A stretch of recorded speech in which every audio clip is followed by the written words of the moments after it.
Olá, buscadores. Estamos iniciando mais uma edição do programa Leituras para Viver Melhor, programa produzido em parceria da Editora Teosófica com a TV Supre.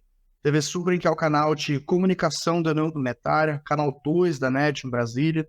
E se você estiver acompanhando pelas redes sociais, pelo Spotify, pelo YouTube, não deixe de curtir o vídeo, se inscrever no canal, que assim você nos auxilia a produzir cada vez mais conteúdo de qualidade para todos que nos assistem e nos ouvem.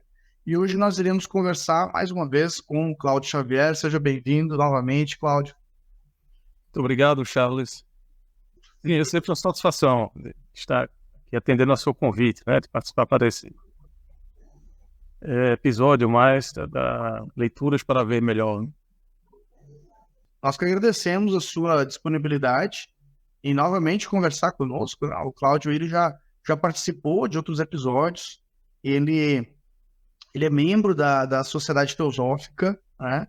Ele é membro de uma loja de João Pessoa e ele é autor de vários artigos sobre teosofia e religiões comparadas.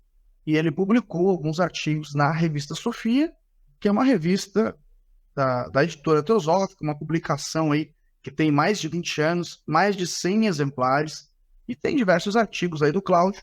E hoje nós iremos falar sobre um deles, que foi publicado na edição número 108 e com o título O Ocultismo e Suas Práticas. Cláudio, então, eu acho que, para começar, o seu artigo, né, ele começa justamente por aí, que é esclarecendo, afinal, o que seria essa interpretação sobre o termo ocultismo. Você cita ali bastante Helena Blavatsky, as obras teosóficas. Então, o que seria? Porque esse é um termo que muitas pessoas têm diversos tipos de interpretação e talvez não seja aí exatamente o que você está abordando no texto. Então, fala um pouquinho para nós qual que é essa abordagem específica. Veja, esse artigo ele partiu de uma longa pesquisa que nós iniciamos sobre essa temática, né? E que, inclusive, acabou desaguando também na realização de um livro que estamos publicando também com essa temática, porque desde que aprofundamos os estudos da teosofia, fomos percebendo que essa palavra ocultismo ela é bastante empregada na literatura teosófica. A própria Helena Blavatsky ela tem uma obra que é publicada pela editora Teosófica que se chama Ocultismo Prático. Né? É um título que também por si só ele já é bastante emblemático. E, ao mesmo tempo, eu percebia, né, isso é uma percepção muito pessoal, que, diferentemente da palavra teosofia, né, que estamos tão acostumados e cuja tradução é, todos sabemos, significa sabedoria divina, né, ou sabedoria dos deuses, a palavra ocultismo, ela tinha, digamos assim, um certo... apresentava, né, de alguma maneira, uma conotação negativa. Isso muito em razão das informações, né, distorcidas e equivocadas que nós encontramos também na literatura em geral, né, e em artigos que não são pessoas mais afetas, né, a literatura teosófica ou mesmo ocultista, e passa-se uma ideia, muitas vezes errônea, de que o ocultismo é algo que está ligado à magia, à feitiçaria, né, ou práticas que não são muito sadias, né? Quando, na realidade, a palavra ocultismo ela tem um sentido completamente distinto, porque ela justamente ela remete, né, a ideia, se formos à origem mesmo, né, da palavra na raiz, que vem de uma palavra em latim, significaria oculto, aquilo que está aquilo que é desconhecido, né? Aquilo que está encoberto, ou, para ser mais ainda exato, aquilo que não está revelado, né? Ou seja, não significa algo que não existe exatamente, o que está invisível, mas algo que não está ainda revelado ou conhecido. Então, o ocultismo, ele seria exatamente o estudo, se assim podemos dizer, né, dessas forças latentes, né, da natureza e do ser humano, por extensão, né? Tudo aquilo que ainda não é conhecido da ciência oficial, o que ainda não foi ainda descoberto de alguma maneira, né, pela ciência, e muitas vezes é considerado algo como miraculoso, ou mesmo como um milagre, né? Então, o ocultismo tem todas essas nuances, né? Mas no decorrer do tempo, assim, a desinformação, né? O medo também em relação às coisas que não são conhecidas, né? Que estão ligadas aos reinos mais sutis, aos reinos do mundo invisível, elas também geram um pouco de medo, né? E isso faz com que as pessoas passem a considerar o ocultismo como uma ciência proibida, digamos assim. E o ser humano, por natureza, nós temos medo daquilo que a gente desconhece. Então, como você mesmo disse, então, o ocultismo seria o que não foi revelado ou não é revelado, ou ainda não foi revelado, ou menos para a maioria, certamente muitas pessoas ou algumas pessoas têm esse conhecimento, e justamente por isso que há instrutores, né, há escritores, há estudantes sobre esses assuntos, porém, para a maioria ainda são questões que as pessoas ou não têm a menor ideia, né, de como funciona, ou acabam levando para o lado da superstição, né? Então, isso, por ser desconhecido por natureza para aquele indivíduo, acaba gerando uma resistência, né? Então, é um passo no escuro para quem ainda não tem informação a respeito. E, Cláudio, qual que é o primeiro passo, então, para quem está curioso sobre esse assunto, para lançar luz nesse tema e tornar o desconhecido cada vez mais conhecido? O primeiro passo seria exatamente a própria investigação, né, desses poderes ocultos ou poderes latentes do ser humano. Inclusive, é um terceiro objetivo da Sociedade Teosófica, né, que tem por objetivo a fraternidade universal, né? O segundo objetivo seria o estudo das religiões comparadas e o terceiro objetivo é a investigação dos poderes latentes no ser humano.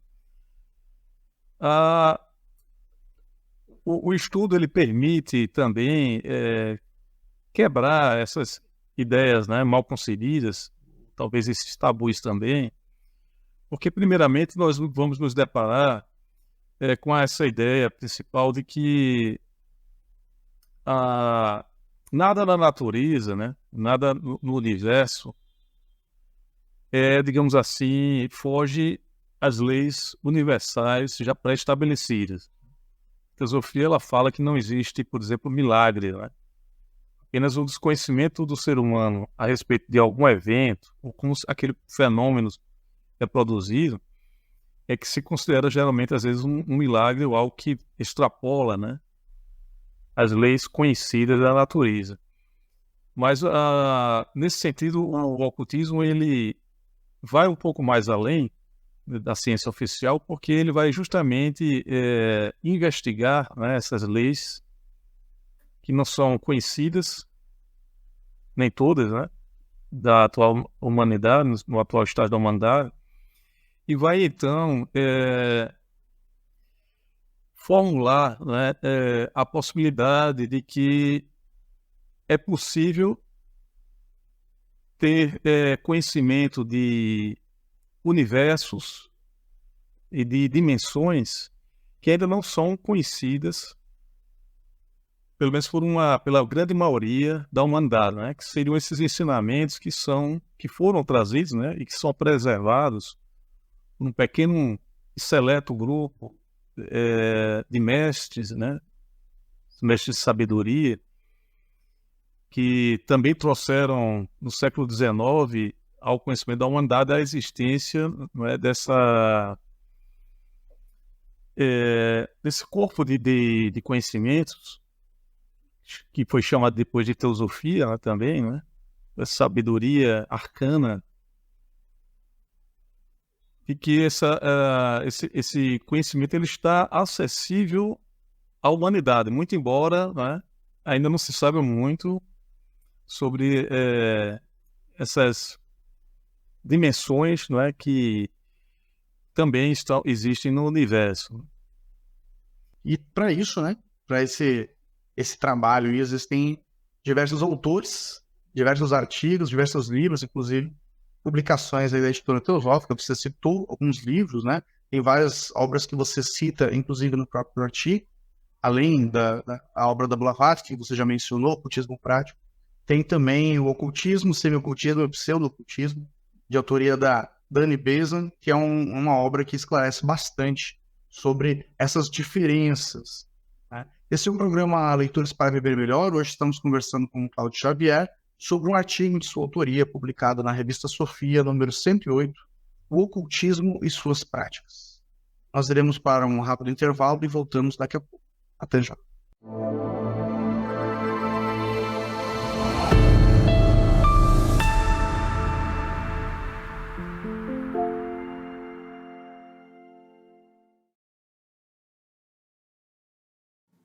A editora Teosófica está com uma grande novidade para seus leitores. A revista Sofia, publicação que há quase 20 anos apresenta temas relacionados à espiritualidade, autoconhecimento, religiões, ciência e filosofia, agora está disponível também na versão digital. Nesta nova modalidade, o leitor pode acessar todos os mais de 90 exemplares da revista Sofia já publicados, seja na tela de seu computador, tablet ou smartphone, já que o conteúdo se adapta à tela do dispositivo utilizado. Entre em contato pelos canais da editora Teosófica para maiores informações e consulte os valores promocionais para quem já é assinante da revista impressa. Editora Teosófica. Livros para viver melhor.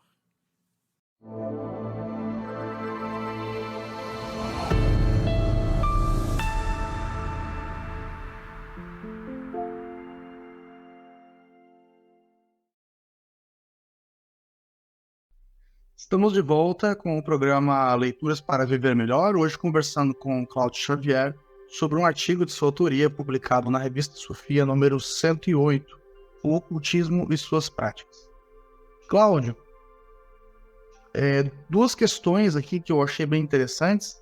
Uma é quase um paradoxo, né? Porque o título do artigo é O Ocultismo e Suas Práticas, porém, você, usando de referência os autores citados, né, faz vários alertas sobre os riscos que essa prática, se conduzida de qualquer maneira, poderia trazer. Fala um pouquinho para nós sobre que perigos seriam esses e como se proteger.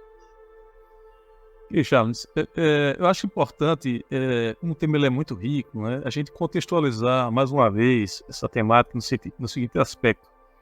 É importante lembrar que a palavra ocultismo ela começou a ser empregada com esse sentido, né, e a própria palavra ocultismo no século XIX, a partir das obras do Eliphas Levi, né, e do Pappus. Foram dois grandes estudiosos de magia, né, que buscaram sistematizar esses conhecimentos que estavam ligados às ciências ocultas. Porque a expressão que era até então utilizada nos séculos anteriores, século XVI, XVII, né, XVIII, desde Agripa, foi o grande estudioso, né, mago, né, que escreveu as 3 filosofias ocultas, é muito conhecido ele. E desde Paracelso e tantos outros alquimistas, né? O termo utilizado era ciências ocultas. E o que eram as ciências ocultas? Era esse conjunto, né, de ciências que englobavam basicamente a astrologia, a alquimia, né, a cabalá e a magia. Esses seriam os 4 grandes pilares das ciências ocultas. A partir do século XIX, então, surge essa palavra ocultismo, que está um pouco mais aproximado do que hoje nós chamamos esoterismo. Né? Então, nós temos aí, essa distinção ela é feita por Blavatsky, uma grande diferença entre ciência oculta, no singular, e ciências ocultas, no plural. Porque a ciência oculta, ela seria justamente essa grande ciência, né? A ciência do conhecimento da alma, chamada pelos Brahmanes de Gupta Vidya, né? E que poderia ser associada, ou poderia ser até um sinônimo de teosofia. E nós temos, por outro lado, as ciências ocultas, no plural, né, que englobariam todas essas ciências ou ramos, né, do saber, que teriam como objetivo o estudo, né, desse conhecimento. Seria uma forma de enveredar e desenvolver também, né, todo esse conhecimento. Então, se por um lado a ciência oculta ela tem um aspecto teórico, né, e é até certo ponto inofensiva, né, as ciências ocultas elas já têm um viés prático, que ela vai envolver aí rituais, cerimônias, né, pronunciações de mantras, coisas do tipo. E aí ela já teria, então, um aspecto assim mais também, um pouco mais, teria um pouco mais de perigo, né, se não for utilizado da forma correta, né? Porque Heleno Blavatsky vai também enfatizar bastante que o verdadeiro ocultismo, ele é o conhecimento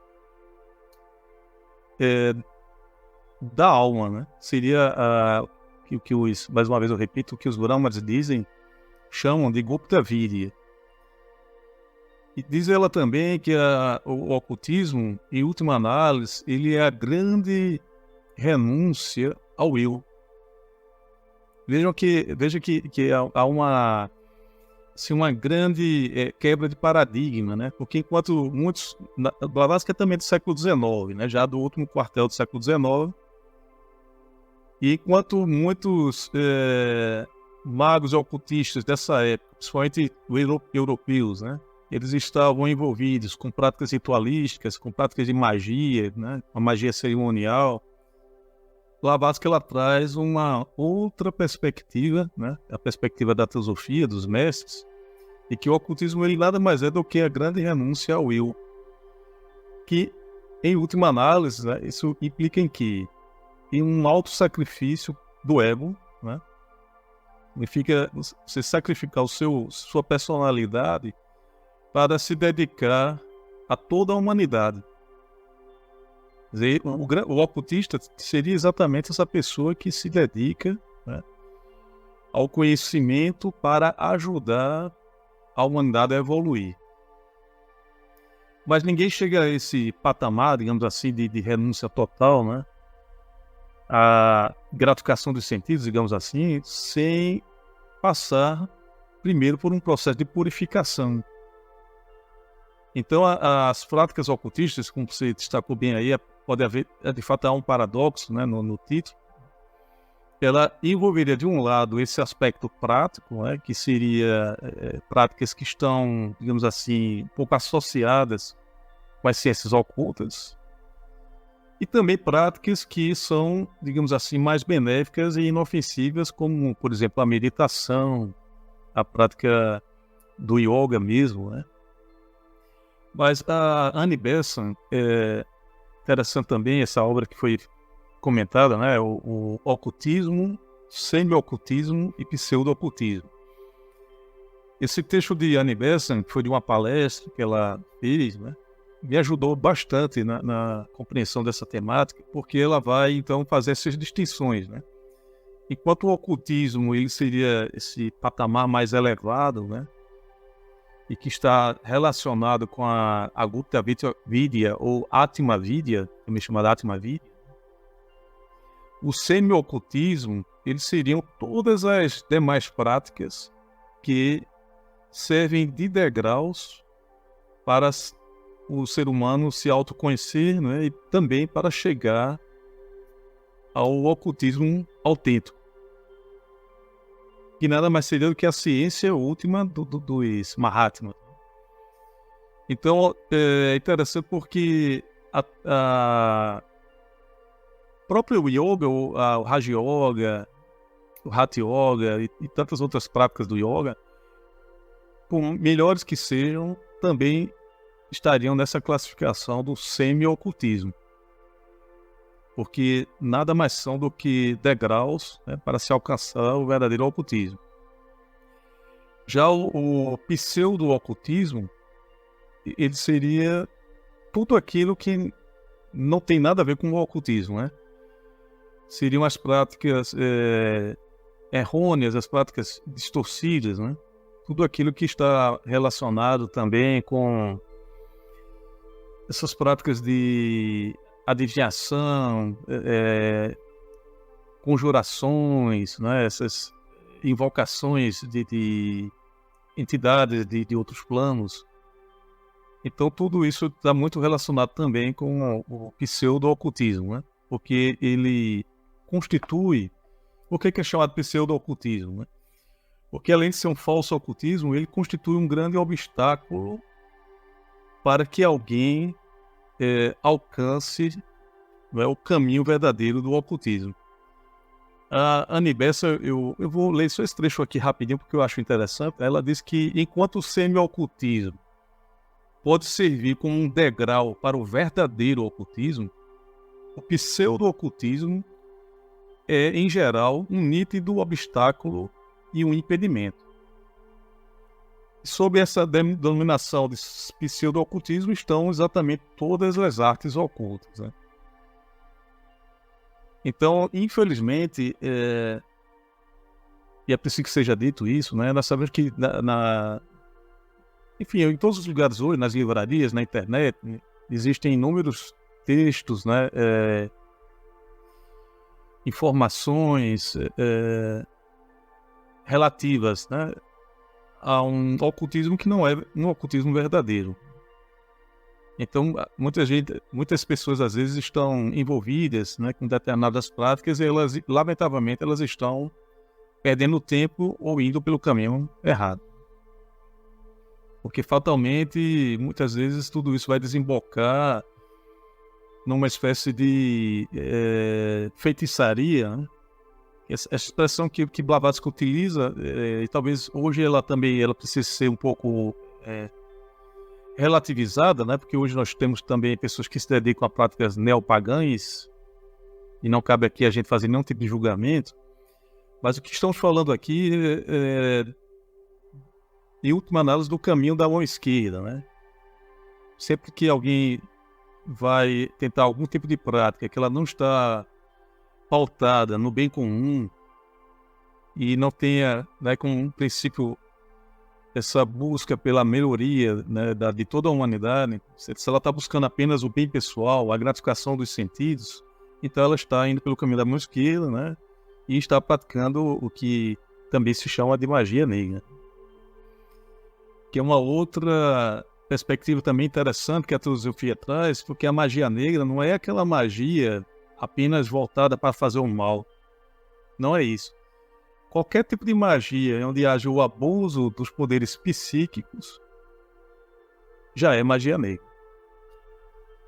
A Blavatsky, ela faz essa diferenciação, né? Ela diz que a mesma prática, se utilizada de maneira altruísta, então seria verdadeira magia, né? Verdadeiro ocultismo, enquanto que muitas vezes a mesma técnica, o mesmo conhecimento, só que quando usado para fins egoístas, então esse poderia ser o termômetro. Então a magia altruísta e egoísta, poderíamos chamar assim, aí seria o caminho perigoso, né? Porque você vai acabar gerando karma, você está tentando dobrar ali as forças da natureza em seu benefício. Cada vez que a gente acaba perturbando a natureza, a gente sabe que tem ali uma reação, né? A natureza ela é inteligente, tem uma consciência ali. E é isso que a gente chama de lei do karma. Né? Outra diferenciação que o Blavatsky faz, acho que é no cultismo prático, se eu não me engano, ela fala sobre as artes ocultas. Né? Então, tem muitas coisas que são as artes ocultas, que não necessariamente são nocivas, porém acabam seduzindo e a gente acaba ficando distraído nela. Então acaba não indo em busca da essência. Por exemplo, a questão dos oráculos, da adivinhação, né? Não é que seja algo tenebroso, algo assim, né? Mas é algo que acaba nos envolvendo, é um tipo de entretenimento até, né? Atiça a curiosidade e muitas vezes a pessoa então fica ali envolvida naquilo ali, 1, 2, 3 vidas e um tempo que ela poderia estar dedicando ao autoconhecimento, né? E ao seu aprimoramento pessoal e espiritual. Esse foi mais um episódio do programa Leituras para Viver Melhor. Hoje conversamos com Cláudio Xavier sobre um artigo de sua autoria, publicado na revista Sofia, número 108, O Ocultismo e Suas Práticas. Nós vamos ficando por aqui, seguimos juntos nesse aprendizado. Somos um.